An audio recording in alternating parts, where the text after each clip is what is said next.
Point 2 bis, devant l'entrée du château. L'assassinat. Le sud-ouest va bientôt s'enflammer. En septembre 1561, le colloque dit de Poissy, dernière tentative en vue de maintenir la paix religieuse en France, avait été un échec. Partout, des exécutions sommaires avaient été perpétuées contre les protestants. À Cahors, en novembre, un vrai massacre était organisé. Jusque-là, les protestants n'avaient pas riposté. Jusqu'au jour du dimanche 23 novembre 1561. Dès le matin, François de Fumel est attendu et guetté devant l'église paroissiale de Condat par plusieurs de l'église nouvelle, armés d'épées et d'arquebuses, la mèche à la main. Mais il leur faut attendre 4 ou 5 heures du soir pour voir François arriver, venant de la chasse, du côté de Condat, accompagné d'un de ses fils âgés de 10 à 11 ans et de 4 ou 5 serviteurs. Il l'apostrophe, le provoque et l'injurie tout au long de la remontée de Condat à son château de Fumel. « À mort! À mort! Tue! Attends, poltron, tourne ton visage, vilain! Méchant, tourne visage !» Mais François ne bronche pas. L'incident est évité. Alors, suivant l'avis du consistoire, qu'ils tiennent la nuit venue dans la maison d'un certain Vaquier, qui sera rasé, les religionnaires décident de sonner le tocsin et d'en appeler aux gens des autres églises nouvelles de toute la contrée. Et effectivement, dans la nuit, ils arrivent, de Libos, Mont-Sampron, Trentelle, Montflanquin, Cuzorne, Tournon, Monteyral, Penne, Lustrac, Hautefage, Sauturac. Ils arrivent en armes, dans la nuit, au nombre de 1500 à 2000 hommes.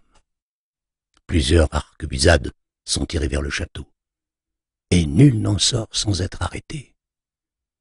Mais rien d'irréparable pour l'instant. Sauf que parmi les séditieux, certains connaissent bien Fumel. Ils courent à la maison de la Marie-Fillon, fenêtre du grenier. Vers 7 heures du matin, ils voient soudain le baron sortir sur la terrasse. Ils tirent. Le marquis est à terre, une balle l'a traversé de part en part.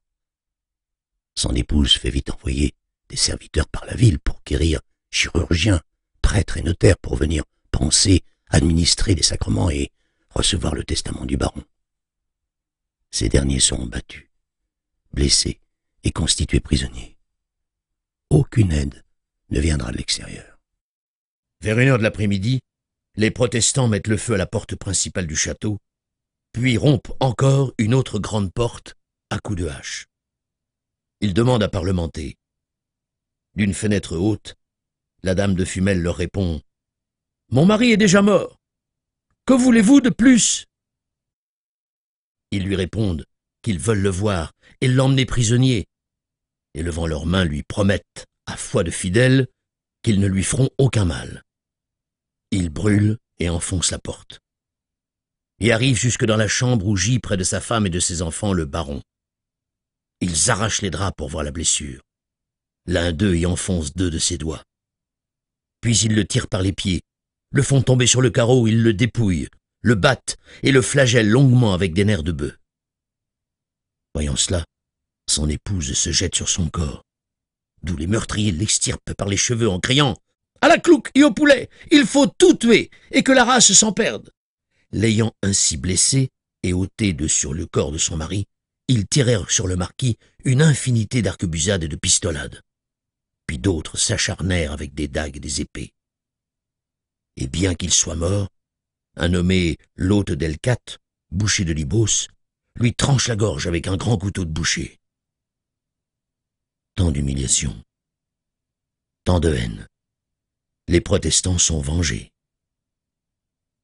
Les guerres de religion peuvent commencer. Franchissons-nous aussi maintenant, paisiblement, la porte et entrons sur les terrasses qui dominent le Lot.